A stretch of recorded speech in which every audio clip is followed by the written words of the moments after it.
high atop Rodney Square in Wilmington, Delaware.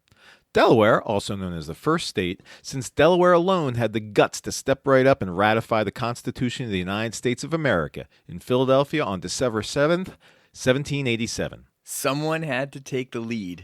Somebody had to do the right thing. Someone had to show the way. Someone had to blaze the trail of righteousness and liberty. Someone had to be the first to agree to establish America's national government and fundamental laws and guarantee certain basic rights for its citizens. And who was that, Rob?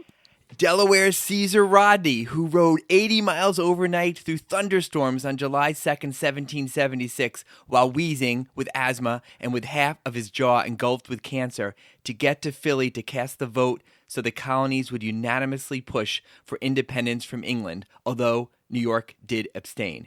And here we are in beautiful Caesar Rodney Square. Oh, you meant which state? Oh, for the Constitution. I wasn't listening to you, Matt. Delaware. That's Delaware. right. That was pretty impressive, man. It's Delaware. You just rattled that right off. What play was that? It's my play. No, there was a play about the Constitution coming together. They made a movie later. It was a musical. You don't remember that? I mean, 1776. That's the one. Hey. 1776. Yes, yes, a very sympathetic portrayal of poor Caesar Rodney with a bandage around. With a his bandage head. around. I'm talking on lunch. More or less. But anyway, the first state's Delaware. Yup, Delaware, home of the Podcast Pediatricians. I'm Matt Gotthold. And I'm Rob Walter. And we are the Podcast Pediatricians. You can find us at podcastpediatricians.com, also on Google Play, iTunes, Stitcher, and YouTube, at least the audio parts. So subscribe on iTunes. Leave us 5 stars for your review, if you would. And don't forget, on podcastpediatricians.com, there's extra pictures. Sign up with your email. Give us your suggestions. And there's detailed bibliographies about every episode if you want to delve into the deeper stuff. The deep state. That's right. So welcome to our episode on summertime rashes. Summer's a season of joy and relaxation, but it can be a miserable time for your skin. And on this episode, we cover every visible inch of our time with information and revelations on skin in the summertime.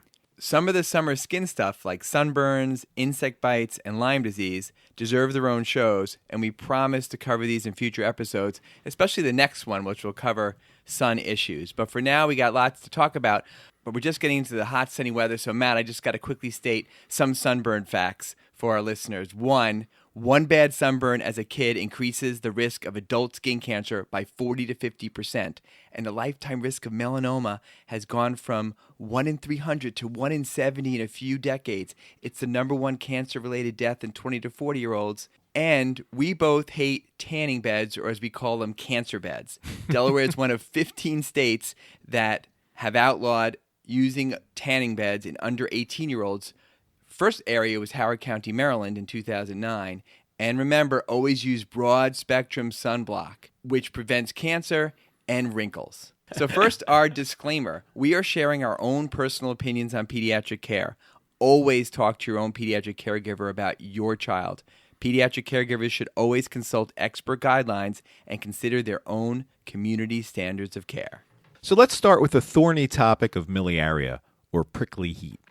This condition is a temporary disorder which is caused by obstruction in the eccrine sweat duct. Is that how you pronounce it, Rob? Eccrine? Eccrine?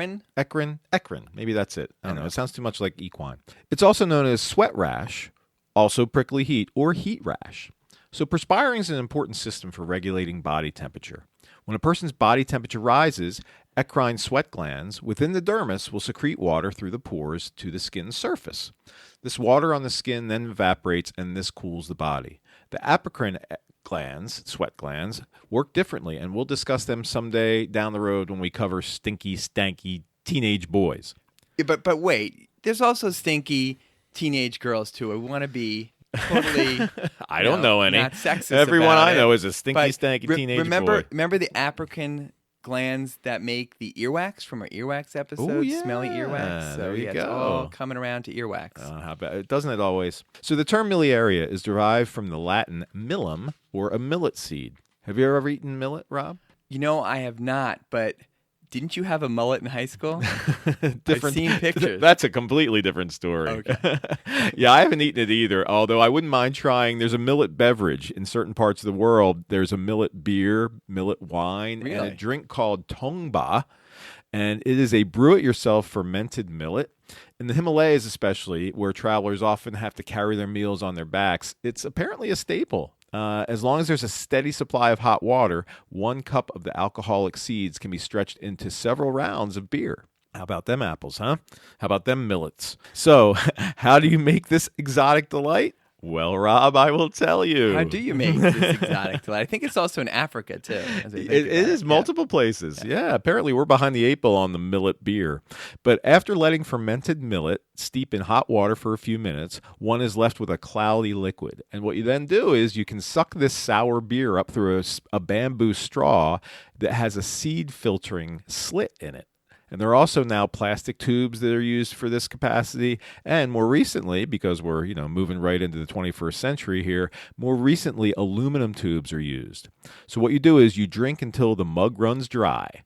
And then it's time for a refill. The millet can retain its flavor and potency even after 4 or 5 rounds. Although apparently the 3rd round is the strongest. So keep that in mind when you and I get over the Himalayas sometime. Since the seeds have been soaked, that's why that 3rd round is always the best. The Limbu Sherpas of Nepal traditionally prepare this brew for ceremonies, celebrations, and religious offerings. Or you could just come to Delaware and have some Dogfish Head beer. Oh, there's some good Is that what beer it's in called? Delaware, I will say. Oh, yeah, Dogfish Head. I mean, I have, as you know, we manage to frequent as many of the brew pubs in Delaware as we can, and there is a wide variety. All good stuff. Where I usually get wine and they make fun of me. Incessantly. In our book club. Excessively. So there's 3 main types of Miliaria: crystallina, rubra, and profunda. These differing types of Miliaria are defined by their clinical appearance, and they also have different histologic features. The sort of Miliaria that develops really depends on the level at which the glands ducts are blocked, those eccrine glands. Now, Miliaria is found in children and adults. All types are found in all races, all around the world. We're going to focus on the first 2 types of Miliaria, crystallina and rubra. Now, Miliaria profunda is mostly found in men, particularly in military personnel in the tropics. It's much deeper, and it's often caused by repeated episodes of Miliaria rubra. Miliaria crystallina is very common in newborns and is probably related to the immature eccrine glands. It involves the stratum corneum, which is the outermost layer of the skin, and consists of 15 to 20 layers of flattened dead cells. Crystallina produces clear vesicles or water droplets or tiny little sweat blisters. They're not associated with inflammation, so they're not angry, they're not red, they don't look irritated. They peak around a week of age, and reports of frequency range from about 5% to 9% of newborns. They can also coalesce and become larger, and they rupture easily. You can just kind of brush your hand over them, and they'll kind of rupture. They can also come in crops over days and weeks, and then end up desquamating or peeling. It's self-limited. It's asymptomatic. It requires only reassurance. It's one of those things when the parents go, "What's this? Should I worry about this?" And you just say, "No, don't worry about it." Then I brush my thumb over it, and they just disappear. Yes. Yeah, it's magical. Miliaria rubra is the most common type of milia, and the classic prickly heat. It's been reported in about 4% of neonates and in up to 30% of people of all ages. It's caused by overheating, usually due to the environment, but sometimes due to fever from an illness. Miliaria rubra is located deeper in the epidermis. This means that it results in some inflammation, which is what gives it erythematous or red bump look, red papules, which are generally anywhere from 2 to 4 millimeters in size. These can be either papulovesicular, which means kind of, again, little water blistery, or pustular. If they're pustular, they are called Miliaria pustulosa. And it's angry looking. It is. It looks really like, oh my goodness, you can't tell me this is fine, doctor. This looks miserable. Well, generally it's fine. It's fine. Exactly. We'll tell you that. We can't, We'll but let we you know will. if it's miserable. Yeah, I'm telling you it's fine. In children, it's frequently seen where there's been clothing with some friction. In babies, Miliaria rubra is often seen in the neck area, the groin area. It can also be associated with itching or stinging that is worsened by sweating. It can develop a secondary type of infection, usually with staph, and results in impetigo or multiple abscesses known as periparietis staphylogenus. Never heard of that before. and I'm not even sure, as usual, I pronounced it correctly.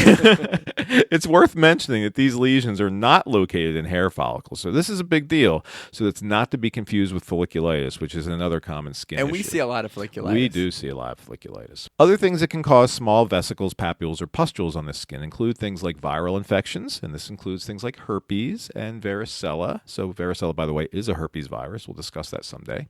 Folliculitis, viral infections or exanthems, erythema toxicum neonatorum in babies. This is also known as flea bite dermatitis, and we see this all the time within the first couple weeks after a baby's been born. Also, insect bites, fungal infections, and drug reactions. And got to add to the Yeah, man. newborn thing, Sure. just top of my head, is pustular melanosis, especially in darker skinned babies, yes. which can look like it's infected and can really be scary. Yes. But another kind of benign. That's another one of those, don't worry about that, Mr. and Mrs. Smith. Unless you're seeing Dr. Walter for your follow-up. Then you will not be fine. That's right. So, how do we treat these things, Robbie from Syosset?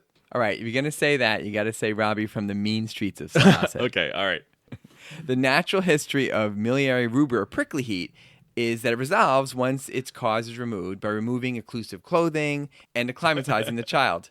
Patients with all types of miliaria can be helped by minimizing sweating and obstruction of those equine sweat ducts. That can be accomplished by moving them to a cooler place, encouraging clothes that breathe, cotton clothes, and are non-occlusive, and by treating fevers with antipyretics. Sometimes gentle exfoliation with a somewhat coarse washcloth while bathing can help make miliaria better by getting rid of some of the skin debris that can cause occlusion of those ducts. Other interventions are occasionally used to accelerate improvement, but the data on this is lacking. This focuses on decreasing inflammation and minimizing possible effects of bacteria in the area. So some will recommend mid-potency topical steroid creams such as hydrocortisone 2.5% or triamcinolone 0.1% twice a day for a week or two with the intention of decreasing the pruritus and speeding up the resolution of inflammation. Now, I rarely use any kind of topical steroids. I mean, if I was going to do anything, maybe the over-the-counter 1%. Right. But I don't think it's really I a great don't indication recommend these for typically. topical steroids. Now, topical antibiotics are sometimes used to decrease the numbers of bacteria within the papules or pustules. That's most likely helpful for children with the miliaria pustulosa.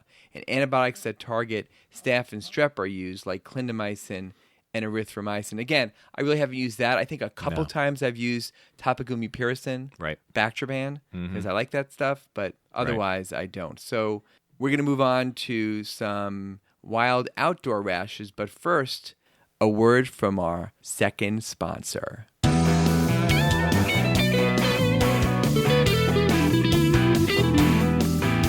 We're back to talk about our amazing sponsor, but first, as is our custom, a snack, a local snack. Have you been to Carlino's Specialty Foods? Over 100 years in Westchester, in Ardmore. They're not our sponsor, but I brought you some of their famous brownie bites. Ooh. Because you like chocolate. I also brought napkins, and I brought a plate because you are a mess. I'm a sloppy There's eater, man. food all over our beautiful studio here. Every High time I atop bring you Rodney food. Square. Right. All right, so what do you think? Kind of smoothly coating my tongue. It's And- good stuff. And it's over a week old. And I want to tell you that after you tried some, because I got it like last week, something and it's that's a still little holding bit, up. It's holding up. Tastes freshly baked. Okay, so now, as Matt stuffs his face, we will reveal our second sponsor. Drum roll, Matty. It's the Custom Quilt Company. I love these guys. So, Matt, you have old favorite T-shirts, sweatshirts, jackets in a drawer someplace hanging around. Heavily your house. stained. As You long know- as my wife hasn't gotten to them yet, because she generally is pretty good at trashing the ones that I really love. Right, so, stuff from concerts, vacations, sports teams, college, high school. You bet. So Campus Quilts will turn your old T-shirts into a beautiful quilt. Even pillows, bags, or totes. They can even turn treasured baby clothes and bibs and booties and onesies into baby quilts. Even sew on pacifiers and little shoes. It's Wow. really cool. That's pretty cool. No, I've seen Rob has one of these quilts, and believe me, folks, it's beautiful. And I'm not somebody who's generally impressed by quilts, but this company has done a spectacular job of taking some of Rob's old ballet shirts and softball T-shirts and really put them together in a beautiful capacity. No, in all honesty, they they do gorgeous work. If I had ballet shirts, I would proudly put them in my I'll quilt. bet you No would. problem with that. But you see my Sasset Braves square and Northwestern Rose Bowl. Even since I just made it, even the Eagles Super Bowl 52 winning T-shirt, Hamilton, Star Wars. I've got 36 squares in this, and it's really easy, and they come out really well. The real selling point to me was the quality. It's full quilting. It's not just tacked on at the corners. It's not the cheapest one out there, but it's really the best and the best value. And it only takes 2 or 3 weeks. And great for parents, grandparents. Great gift for high school and college grads in this graduation season. Yeah, I have a daughter who just graduated from high school, and this is going to be part of her celebration. Rob has convinced me that this is a great way to celebrate something like that. Me too. I'm going to get one for my daughter. You can get any size, customized. Really good people out of Louisville, Kentucky. And so check out campusquilts.com or call 502-968-2850 or 1-800-880-8534. And when you order, mention promo code Pediatrician, and you will get $29 off that order in honor of these summertime episodes 28 and 29 of the podcast Pediatricians. So remember, campusquilt.com, a perfect gift for your loved ones.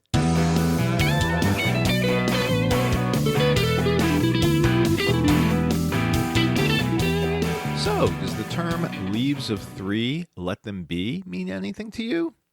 Well, Roberto, that alludes to the infamous poison ivy plant, the source of the next summertime rash on our list. These types of rashes are caused by plants in the Anacardiaceae family, say that 3 times fast, and this family is responsible for more contact dermatitis than all the other plant types combined. In the U.S., the most important are those in the genus Oh man, I'm going to have to stumble on this one.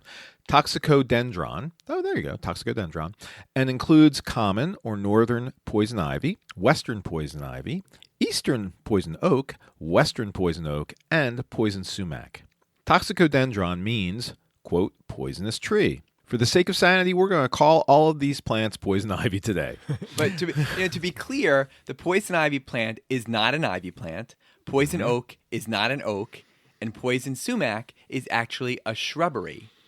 And Matt, do you know who loves shrubbery? Who loves shrubbery, Rob? The Knights of Knee. Oh, Knee? Knee? We just made our first Monty Python illusion. I'm amazed it's taken us 28 episodes to get there. Shrubbery. Oh my goodness! All right, so let's talk allergy here. So poison ivy is actually the most common allergy in the United States, at least. So the allergenic compound found in poison ivy is urushiol. It's a thin, colorless oil, and it's present in the leaves, the stem, and the root of the plant. It's even present in the flowers when they're available. If skin's exposed to the damaged or broken parts of the plant, then the oil can contact that skin, get under fingernails, get on clothing, and onto pets and tools. Intact plants usually don't cause a rash, but these plants are very easily damaged by simple trauma like rubbing against them, or dry weather, and even by rain. Atypical presentations can happen when a person is exposed from a vector, like when the pet dog gets oil on its fur and then brushes up against one. Well, cats can do that too. Yeah, Like dog I thought we people. promised we I weren't guess- going to talk about cats anymore. That was part of our deal, I Yeah. think, after the pets thing. We got in trouble. Yep. All right. So 50% of people will react to this oil as it's found in nature. Each year, anywhere between 25 and 40 million Americans actually seek medical treatment after poison ivy exposure. So you can imagine how many people are actually having problems with it. Those are just the ones that seek medical treatment. Poison ivy dermatitis affects all skin types, and most areas of the United States are at risk. And children are absolutely at risk for multiple reasons. The majority of children over 8 years old have been sensitized to it already. The good news is that the allergic reaction to poison ivy appears to decrease as somebody gets older. Now, I don't know how old you have to get. I'm getting there, and I just did some yard work a couple weeks ago, and my poison ivy is just now clearing up. So, c'est la vie. So, poison ivy dermatitis is a classic type 4 hypersensitivity, which means it's a cell-mediated hypersensitivity, allergic type reaction. The The allergens easily and quickly penetrate the epidermis, where they're taken up and processed. A single exposure can be adequate enough to cause clinical symptoms, but re-exposure to poison ivy then causes clinical symptoms in 12 to 48 hours. Patients with a history of poison ivy dermatitis may be at increased risk for dermatitis from cross-reaction with other urushiol containing plants such as mangoes and cashew shells. The most common symptoms of poison ivy dermatitis is itching and redness. Then papules or bumps, plaques, vesicles, bullae develop often in a streak or linear pattern where the plant touched the skin. If the face, eyelids, or genitals are involved, there can be a good degree of swelling. And sometimes it just gets weepy. It can be really impressive. The symptoms, again, as Matt said, occur within 6 up to 72 hours after exposure and peak in 1 to 14 days after exposure. And new areas can occur up to 21 days after exposure. Yeah, that's mind-boggling. Yeah, I wasn't aware that it can linger that long. And lesions can occur in different times at different locations based on how much oil was transmitted to the skin, how thick the stratum corneum was in that involved area. And this kind of phenomenon makes parents think that the poison ivy is spreading and that it's contagious. But again, the fluid in these blisters is not antigenic. It is not contagious. And as mentioned, the thinner the skin, the worse the reaction can be, which is why that stretchy skin of the eyelid and of the scrotum can be the worst of all, as we mentioned in the penis episode. Did you just say stretchy skin of the scrotum? I did. That's like a tongue twister. SSS. Yeah, SSS. Staph scalded skin. It's not exactly the way I would describe scrotal skin. Okay. Even though hands seem to make contact with the plants more often than any other body part, you just don't get poison ivy in your hands because the skin's much thicker. But it often is the means of spreading the resin. So many times a rash develops on the face or on the arm, can even look like a handprint, which is where you touched yourself with your hand with the oil on it. And as we talked about last episode, boys like to keep their hands in their pants, and that's why we see it there. Sometimes this dried resin can stay on contaminated clothing or pet fur or claws or gardening tools or even the crevices under your fingernails, so you can continue to reinitiate the exposure. If it's not treated, the rash does usually go away in 1 to 3 weeks. The most common complication, like with many rashes, is secondary bacterial infection of the skin with staph or beta-hemolytic group A strep. Post-inflammatory hyperpigmentation or darkening afterwards can occur, especially if you have darker complexions, and this usually resolves in a few months. So what do we do about this whole poison ivy dilemma?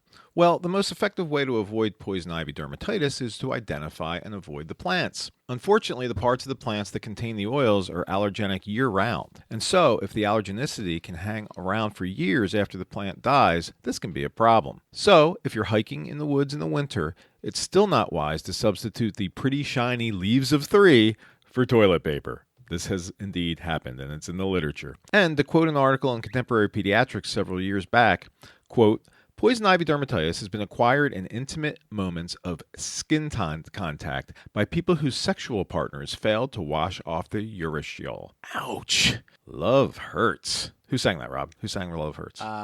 You mean Love Stinks? Love Jay Hurts. Giles Band. No, Early man. 80s. Love Hurts.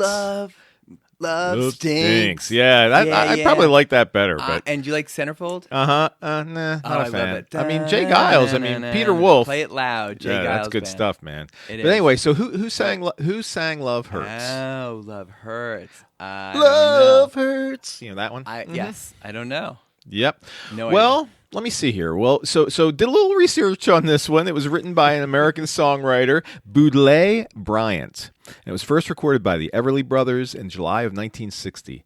The song's also well known, usually most well known, from a 1975 international hit version by the Scottish hard rock band Nazareth. So that's the ones that go, Love Yeah, it Hurts. sounds really very, painful. But it's also been recorded by a bunch of other people like Hart, Rod Stewart, Roy Orbison, Cher, and Graham Parker, and Emmylou Harris. So when I check this out, do you know what else Boudleigh Bryant and his wife Matilda, who he called Felice, wrote there, Robert Rooney? I have never heard of anybody named Baudelaire, much less this composer named Baudelaire, so I have no idea.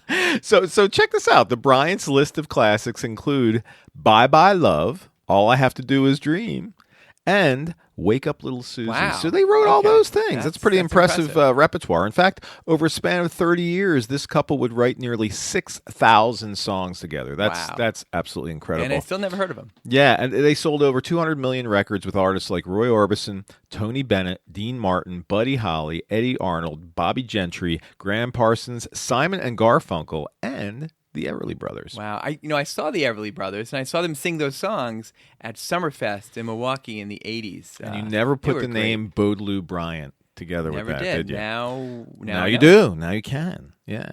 So wearing clothing that's protective can be helpful, but, and I always forget this, when I'm working in the brush in my yard, the clothing itself can harbor the resin for a while afterwards. So it can even seep through the clothing and through thin gloves. So it's really sneaky stuff. Oh, and the final caution. Burning poison ivy is not a safe way to dispose of it. The resin's stable at high temperatures, and it can also be inhaled if the poison plants are burned.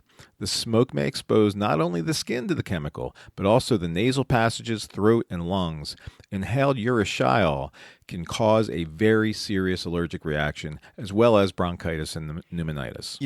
I probably see this every few years. Never can prove it.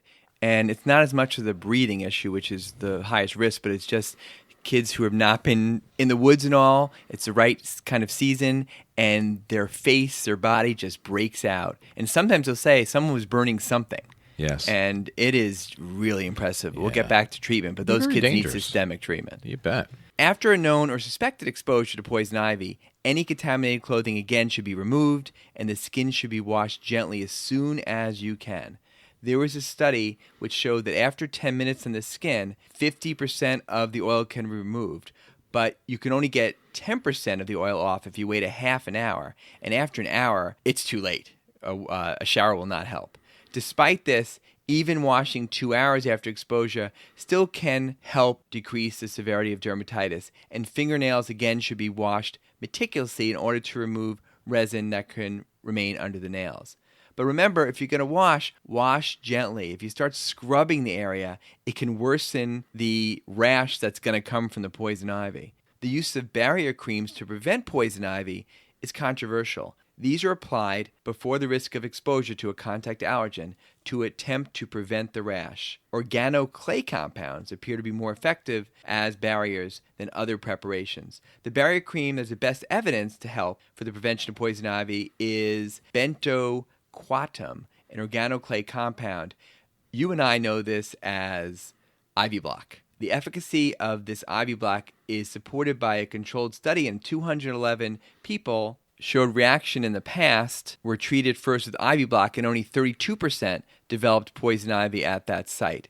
So it's not perfect, but it really decreases it. So Ivy Block, again, applied to the skin at least 15 minutes before exposure, and reapplication is recommended after 4 hours to maintain the maximum level of protection. So I do recommend this. When I have those kids, and a lot of times their parents, because it runs in the family, who just get wicked reactions to poison ivy. Yeah. We all know those kids. I mean, every year, a family of 5 kids, Johnny is the one who's going to get it and get it real bad, and that's where those kids need to be treated. It's kind of like we have these families, there's always one kid in the family who gets wicked reactions to mosquito bites, Right. These humongous welts. It's not an allergic reaction they're going to die from, but everyone knows that that kid needs to stay inside during mosquito season. Well, some people are really, really sensitive to poison ivy. Yeah, did I ever tell you about the 2 kids I took care of from across the river in South Jersey who found the shiny leaves and decided to play scarecrow and stuff them into their clothes, and it was ugly, ugly. And then to add insult to injury, God knows what possessed them to do this, they jumped up and down on a trampoline. Just really get the full toxic effects. They were a mess. I'm just getting my head around. Let's go out and play scarecrow. That's right. In Well, South Jersey, it's South kids. Jersey, man. There are limited options. It's like the quiet game, The mom would say, let's play the quiet game, or why don't you go out and be a scarecrow for 3 hours? with poison ivy. Okay, mommy. No, I'm sure that kind of thing would never have happened in Long Island, where the coddled, privileged youth send their nannies out to play for them. Beatrice, I'm feeling energetic and frisky today. Why don't you go outside and run around the block for me? And while you're at it, do some push-ups. I'm getting out of shape, and I have a squash tourney coming up. Yeah, I'm sure that sounds familiar, right, Rob? You sounded like the guy from Gilligan's Island. Oh, yeah, Thurston Howell the Third. Thurston yeah. Howell the Third. Well, isn't that where he's from? And Long Island? Maybe. And, my nanny was not named Beatrice, first of all. Second, it sounds familiar, just like all kids in Jersey are stuffing poison ivy down their pants while jumping on trampolines. If you're going to do it, I go think, big or go home. Baby, they were born to run. Yeah, right. Nice. So now that you have a nasty contact dermatitis like poison ivy, how do you treat it? Believe it or not, there are really not many controlled studies on poison ivy treatment. Certainly, there are straightforward methods of attempting to soothe the itch with cool compresses and oatmeal baths, but I don't know about you, Matt, but I always warn people, oatmeal baths make the tub really, really slippery. Yes. And you hate getting that phone call that the child had head trauma coming out of the bathtub Dr. 2 hours Walter. after you sent them home to tell them to take an oatmeal bath. He has poison ivy and a concussion. Thank you. First, do no harm, Rob. So poison ivy can also be treated with topical stuff that can have a cooling sensation like menthol and phenol. Probably the most popular topical for poison ivy is calamine lotion. Calamine is a combination of zinc oxide and 0.5% ferric oxide. The lotion is produced with additional ingredients like phenol and calcium hydroxide. It's the iron that gives calamine its pink color. Sometimes Burroughs solution, which is aluminum acetate, is used under a wrap or bandage to help dry out weepy parts of the rash. What I do not recommend, Maddie, is topical Benadryl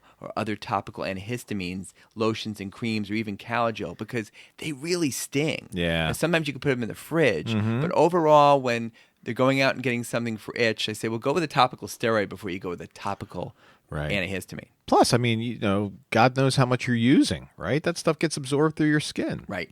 Now, oral antihistamines are often used to treat the itching of poison ivy, and this is despite the fact that itching in poison ivy is not caused by histamine release. So you really don't need an antihistamine, but the relief people get from taking things like Benadryl is mainly from the sedating effects. Now, the sedating antihistamines like Benadryl, which is diphenhydramine, which is about 1 milligram per kilogram, or for most kids, you give them a teaspoon, or Atarax, which is hydroxyzine, which is about 0.5 milligram per kilogram, and the Atarax or hydroxyzine is less sedating. So I use it a lot for eczema. Now, these can benefit those who have difficulty sleeping because of the itchiness. Now, topical steroids, especially mid to high potency types, can be helpful, but once the vesicles or water blisters start with severe poison ivy, when they get weepy, topical steroids really aren't going to help. You agree? I agree. You have to be careful in the face and genitals, since this can cause thinning of the skin or atrophy. Now, looking this up, they talk about if you're going to use it, you should only use the super potent ones like clobetasol, and sometimes even under a dressing for days and days. But I don't do that. Do you do that, Matt? I really shy away from using super potent steroids, except for maybe some severe eczema. So I don't use it for this. Yeah. I mean, apparently some experts, probably dermatologists, are comfortable doing this, but using those super potent ones just always give us pause. We were cautioned, quite a bit during our training. Anyway, but that's not to say that we don't use steroids otherwise. So patients with really severe dermatitis, especially if it involves the face or the genital area, can definitely profit from being put on a course of systemic corticosteroids. Interestingly enough, there's no real well-designed study, once again, that indicate the appropriate dose or duration of the systemic steroids for poison ivy dermatitis. But what a clinician does not want to do is to give too short a course of these medications, because then the patient can suffer from a rebound dermatitis. Have you ever had this happen, Rob? I have. Yeah.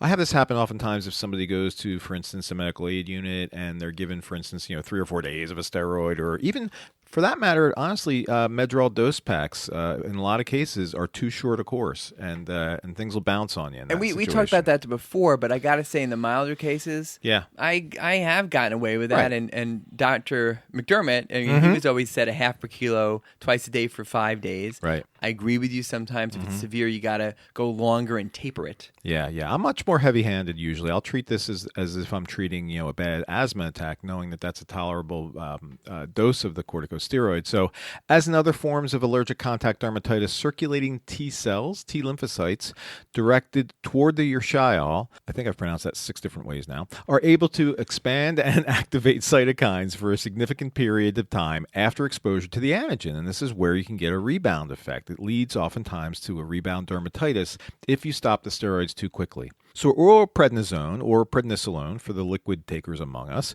can be incredibly helpful when a nasty case of poison ivy presents itself. How do you usually dose this, Rob? Well, I think you just told me you use like 0.5 milligram per kilo. I'll usually dose it and taper it over the span of about 9, 10 days. And what I'll usually do is I'll go 2 per kilo divided twice a day for the first 3 days, then 1 per kilo for the next 3 days, and then 1 per kilo once a day for another 3 days. So a total of 9 days or so. In some adult literature, though, it really speaks to treating it up for 21 days. That's really astounding to us. What do you do? Those kids who have severe reactions, I'll sometimes just give them a prescription to carry with them. They're going camping and such like that. Yeah, I've been known to do that. Those kids just, it comes out of the blue sometimes, even when they're careful, and topicals aren't going to do it, and it's just debilitating. Yeah. I just recently did this for a kid I've seen for the last, honestly, this is the 3rd year in a row I've seen him.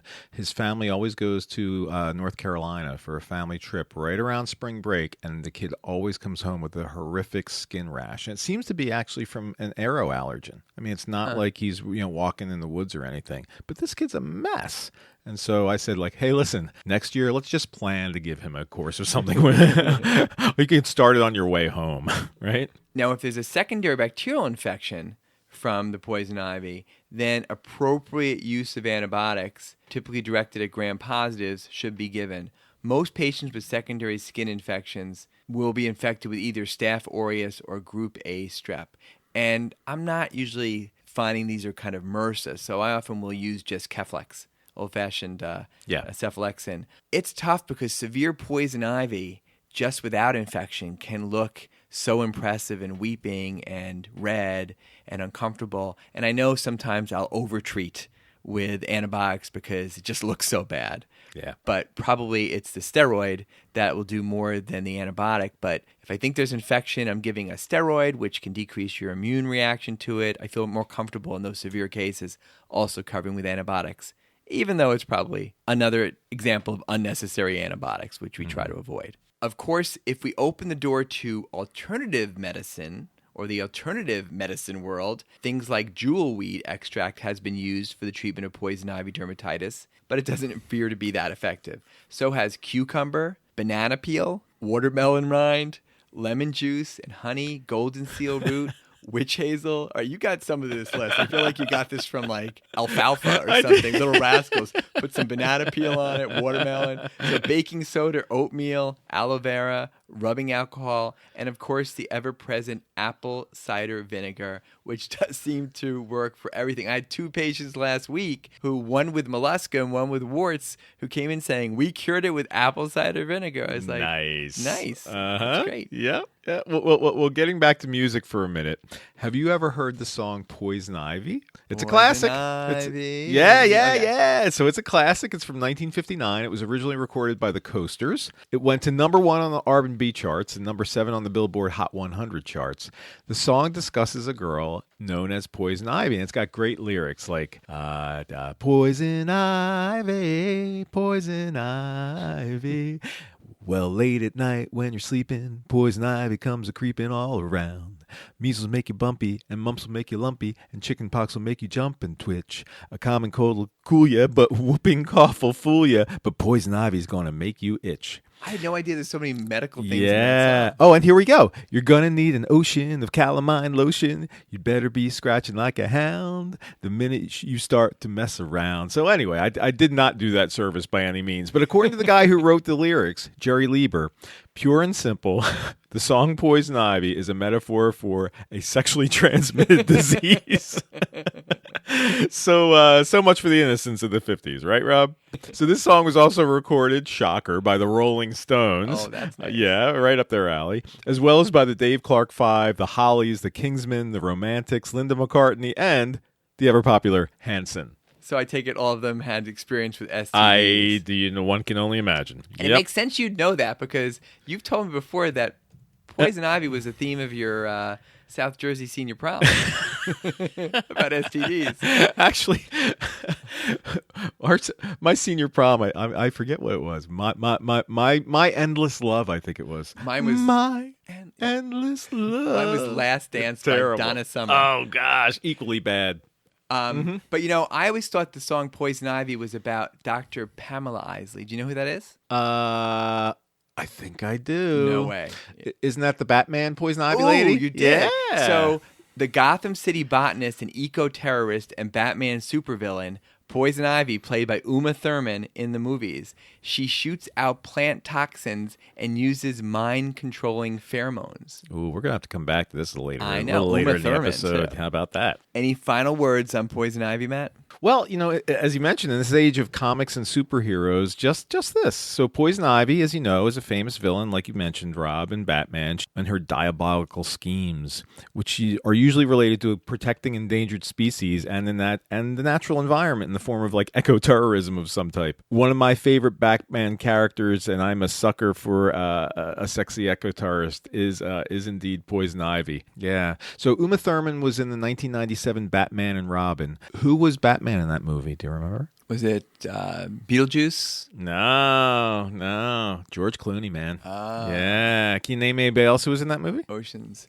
No. Oh, this is a cast here. Arnold Schwarzenegger. Oh. Chris O'Donnell. Is he Mr. Freeze? He was Mr. Freeze, Okay. yep. And Alicia Silverstone as Batgirl? As Batgirl. What's That's Batgirl's right. real name? Batgirl's real name is Alicia Silverstone. Barbara Gordon, Commissioner Oh! Gordon's daughter. I did not know that. And when she had a thing for Chris O'Donnell, I assume he was Robin. Yes. Okay. Yes, he was. Yeah, I think he drove a really cool motorcycle. But so that movie was about Batman and Robin trying to prevent Mr. Freeze and Poison Ivy from freezing all of mankind to death and then repopulating the earth with mutant plants. Yeah, there's a good one, right? Uh-huh. So here we go. So name 5 Batman villains. Mr. Freeze, Mm-hmm. the Riddler, Mm-hmm. the Penguin, Mm-hmm.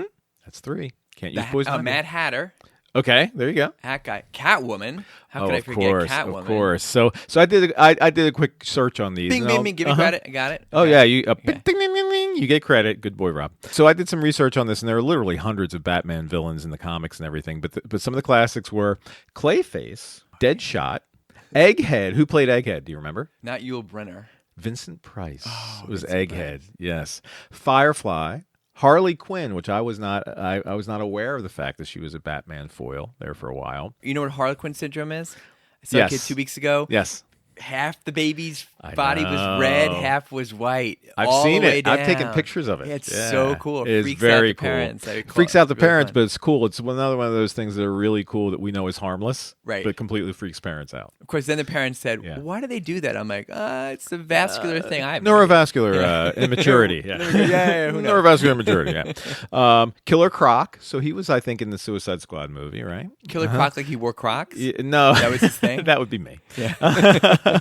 Killer Moth, one of the least imaginative ones. Of the Mad Hatter, like you said, Mr. Freeze, Penguin, Ragdoll, the Riddler, Solomon Grundy. I'm not sure how he fits in this. The Toy Maker.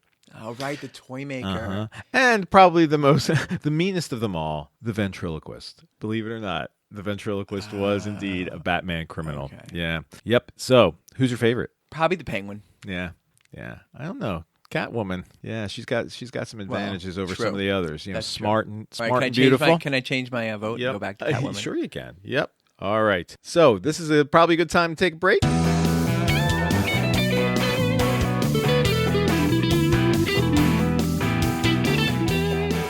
Okay, we're back. A little bit of Delaware news. We're going to wing it a little bit here. I just have a pile of things. But then 2 days ago, front page of the Delaware News Journal, above and below the fold, was all about goat yoga arriving in Delaware. That was like, it could have been like war was declared. It would have been the same print. The same irony black here is, didn't we just start size as this episode off by bragging about Delaware and in terms of its historical importance and what's on the front page of the News Journal?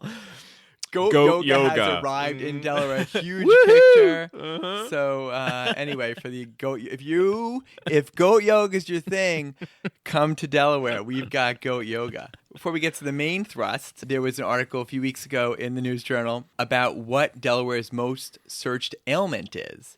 So they actually looked at people who Google different medical things, and they went by state. So as we look as the top searches for each state, cold sores was very common, and it was number one in Nevada, Wyoming, Colorado, South Dakota, Nebraska, Kansas, Iowa, Pennsylvania, and New York.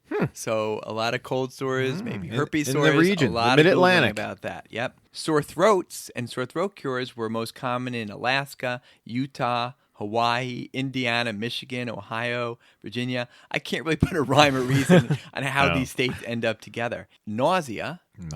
Curing nausea is most common for people in Washington, Louisiana, Tennessee, Georgia, and Florida. I can understand people in Florida being And nauseous. Rob's neighborhood. Nauseous, but I don't know. We'll get to Delaware last, but then there was a couple interesting ones. Texas, the most common problem, urinary tract infections. Ooh. I don't know what I that don't means know what for that Texas. means. No. And Mississippi was the only state that most commonly searched for yeast infections. But They're a fungally bunch down there. Delaware, and I apparently. thought this was great because this is one subject that's near and dear to our hearts. I mean, this is what Podcast Pediatrician's about. So, Maddie, what's the number one ailment that Delawareans Google about? See, I was going to say Lyme disease. Think of the thing that we did 3 episodes on. Oh, pooping? Poopalooza, All constipation. right. Do you think we Delaware- drove that Maybe it was score? us. Uh-huh. Maybe it was us. Yeah. So the main thrust that I want to just touch base on is the issue of a recent bill in Delaware Assembly that will help improve the funding for primary care, both pediatrics, family medicine, even GYN in Delaware. I and know I know, the Matt, one of you what you were speak, yes. involved with that a little bit. In our state, the reimbursement for primary care, and we feel it, is much lower than the surrounding areas. In fact, in most of the country, commercial insurances pay 20 to 30% above Medicare rates. But in Delaware, they pay 15 to 35% below Medicare rates and even significantly below Medicaid rates, which is kind of unheard of. Except in Delaware. Except in Delaware. It has been put forth that a robust healthcare system should spend at least 12% total costs on primary care in the United States. Unfortunately, the average in the United States on primary care, which is incredibly cost effective, is only 5 to 8%. And we in Delaware are 3 to 4%. Yikes. It's So estimated- half the average, right? Right. It's estimated that one primary care physician per 10,000 people can decrease hospital admissions by 5%, Yeah. and admissions to the ER by 11%, and surgeries by 7%. But all these forces are shrinking the amount of primary care Right. in our state. Yeah, it's really very sad. I mean, I read a piece where it cited a study that showed that for every dollar spent on primary care, $12 was saved overall. So that seems like a pretty darn good investment for those of us who are on the front lines. And don't get Rob and I wrong. I mean, we're happy with our careers. We're very happy with our lot in life. But to be honest with you, when we see the insurers collecting, a bunch of money on the front end, and to see what little dribbles down to the rest of the caregivers on the other side, it's a little bit disconcerting and frustrating. Right. And there's been other articles, too, talking about how all the market forces,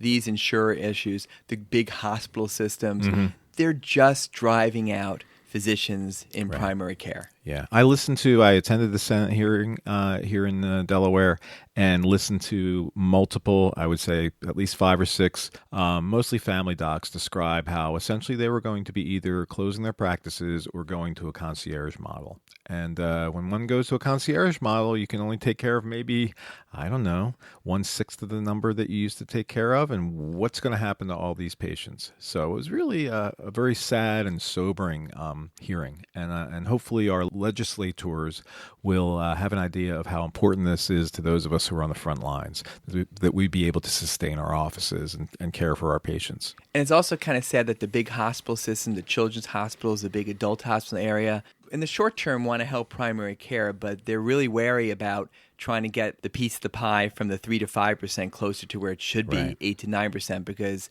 if there's only a certain amount of size of the pie, they know that if primary gets more, the hospitals get less. Yeah, And this was put out as a budget neutral bill, and so the money is only the money. It's just a matter of how to carve it out, apparently. So anyway, So again, support your local support your local primary adult. caregiver. We'll be right back.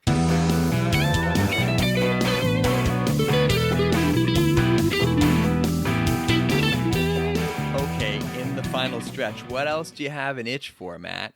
Oh, among other things, how about swimmer's itch, also known as cercarial dermatitis? So this is an insufferable maculopapular rash caused by an allergic reaction to certain microscopic parasites that infect some birds and mammals. So these parasites are released from infected snails. Are you a what's that called? Escargot. Are you an escargot guy? I'm not an escargot guy, but every few years I'll be someplace and go, let me try those again. Yeah, And- they're not bad. I mean, they're not like all great. that in a bag of chips, but they're not terrible by any means. It's interesting. It's kind of like a really mushy clam. Yeah, but then, to but me. not as good as like Not as good. Ipswich steamer. That's my favorite. Well, there you go. I'm a mussels guy myself. Anyway, so these parasites are released from infected snails into fresh and salt water like lakes and ponds and oceans. And the parasites they have like a tail, like an appendage, and they swim around the surface of the water and they locate a host, usually a bird, and infect it. And the larvae, because of this, accidentally come into contact with the skin of a human, of a swimmer. And the parasites can't infect us, can't infect humans, but they can cause an inflammatory immune response. So within hours, these spots become raised bumps,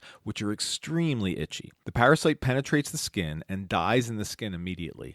And each papule, each bump, corresponds to the penetration of one of these little parasites. This type of inflammatory response is faster and more severe if repeat exposures occur. So you get sensitized to these things, essentially. So people should avoid swimming where there are waterfowl or other wildlife. If a beach is covered with littered, well, you've seen it. If some place is littered with goose poop, which seems to be ubiquitous here in Delaware, or if there's a place where people are feeding ducks, there's a darn good chance that these parasites are going to be waiting in the water for you. The distribution of the rash is restricted to those parts of the body that were immersed in the contaminated water. So stay tuned. In a minute, we're going to talk about something that is the other way around. The opposite. Exactly. But so the distribution is restricted to those body parts that were in the water. Itchy red bumps that can turn into small blisters can start within hours of exposure, although sometimes the appearance may take up to a full day. It usually comes from the exposure to fresh water, but occasionally contact with brackish water or salt water can lead to this kind of rash. Usually takes a good 5 to 7 days for the itchiness to subside. It can help to soak in a bath or use cool compresses too. And sometimes an antihistamine, like we talked about with poison ivy, can be helpful also. But these things are not contagious. So swimmer's itch can't be passed from person to person. It's even okay for victims of swimmer's itch to go into a swimming pool as long as it's well maintained and chlorinated. Now, this swimmer's itch, which again involves snails, involves parts of your body like your arms and your legs that go in the water that are not covered, should not be confused with sea bather's eruption. Now, this annoying rash occurs when the larval stage of the thimble jellyfish or sea anemones release nematocytes, which are tiny barbed and venomous organelles from their tentacles. So initially, a swimmer exposed to free-floating larvae does not experience any problems, since each organism has a single undeveloped nematocyst, which is inactive while the larva is in the seawater. However, due to their microscopic size and sticky bodies, large numbers of larvae can be caught in small gaps between the skin and clothing or in your hair. So once a swimmer leaves the ocean, these organisms get trapped against the skin, usually under the bathing suit, and then they die. And then they discharge their nematocysts, or those tiny little venom barbs, like poison darts, as they dry out, or as they are crushed, or when exposed to fresh water. That's why symptoms don't appear until the swimmer dries off in the sun or most commonly takes a freshwater shower without first removing the affected clothing. So jumping into a shower with your bathing suit on is classic, and this results in severe itching, small red papulars from 1 to 1.5 centimeters in size in the areas of the skin covered by the water-permeable clothing or even long hair. So unlike swimmer's itch, Again, these lesions go in the areas covered by the bathing suit or wetsuit, or at points of pressure like the wristbands of diving suits. The lesions are inflammatory bumps and are often get blistery and pustular. It's reported along the Atlantic coast and in the Caribbean. And the treatment is symptomatic, Benadryl, topical steroids. Do you see this, Matt? I do. In fact, I think I've had it once or twice. Probably some Gulf Stream thing when I was in the Atlantic Ocean, but it's a misery. How about you? I've seen a few, and then I think to myself, wait, which one is the one that's Yeah, where I the know. bathing suit is? Which one is the one in the other skins? But then it's like, really doesn't matter because the treatment's pretty much the same. Right. And it goes away. But I didn't realize as much that we should be telling people to not take a freshwater Right. shower afterwards, or at least take your bathing suit off first. Right. So let's cover one more water-related annoyance, which can actually occur year-round, but certainly in the summer. This is the dreaded hot tub folliculitis. It's the scourge of the upper-middle-class cocktail imbibing after-work soakers and families with dubious distinction of spending a weekend at the water park hotels. So you know those, right, Rob? Are you going to call this mainline folliculitis? Yeah, pretty much. Is that where you're going with that? Yeah. So this happens. I'm sure at a lot of the resorts that now have the indoor water park. But hot tub folliculitis is usually caused by Pseudomonas aeruginosa that contaminates hot tubs, whirlpools, swimming pools, or water slides. This is yet another itchy maculopapular and vesiculopapular rash, so it can be either a little bump or a little water blister, which erupts within 48 hours of exposure to these little things. It's most common in body parts that were covered by bathing suits, again, similar to sea bather's eruption. The folliculitis generally develops 8 to 48 hours after exposure to contaminated water, which can occur in inadequately chlorinated pools and hot tubs. The folliculitis, the rash, consists of tender and itchy small bumps. Most patients have a feeling of malaise, and some have low-grade temperatures. So urticaria or hive-like lesions on the trunk, extremities, hands, and feet have also occurred in some instances. Longer periods of bathing and bathing later in the day were associated with an increased risk of getting this. Have you seen this? I've seen this a lot. I have, yeah, quite a bit. One family, it was like a family of like 7. They moved to a new house, and the biggest thing they were excited about was that it had a hot tub. But they really hadn't been involved with how to take care of the hot tub. And they went in, and like everybody in the family, the baby, it was really... It's a drag, too. Really. Baby shouldn't be in a hot tub to begin with. Right. But it was uncomfortable and kind of put a damper on the whole new house feel. So a variation of this condition of hot tub folliculitis, which consists of tender red nodules on the soles of the feet, can occur, and it's known as Pseudomonas hot foot syndrome. A group of 40 children developed these spots within 2 days of wading in a pool with a rough floor, and it was so painful they were unable to bear weight on the affected area. And cultures of the wading pool and the water in the area grew abundant Pseudomonas. All patients recovered without specific antibiotic therapy. So as nasty as it sounds,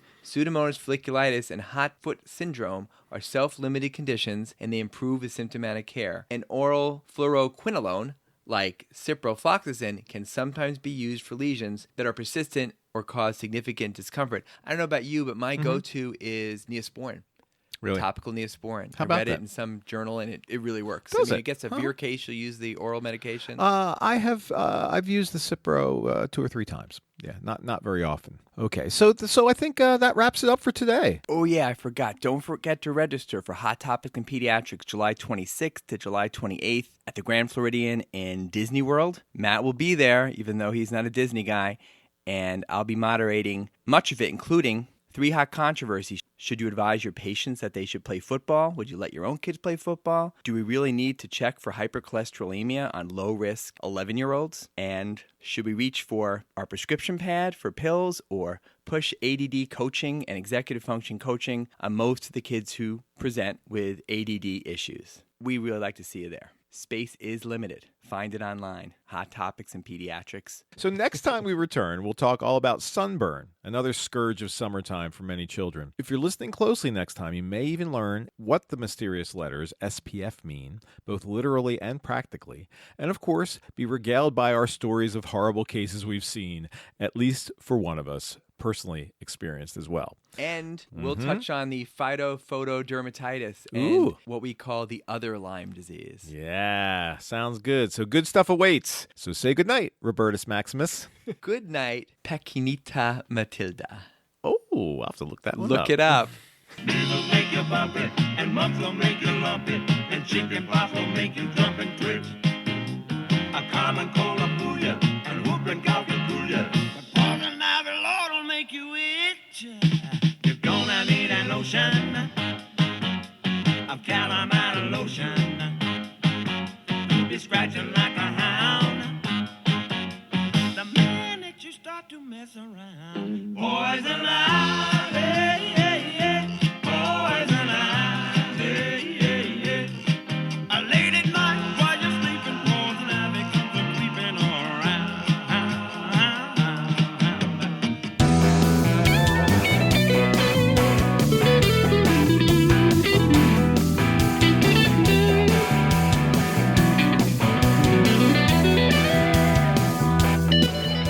Podcast Pediatricians Productions. All rights reserved.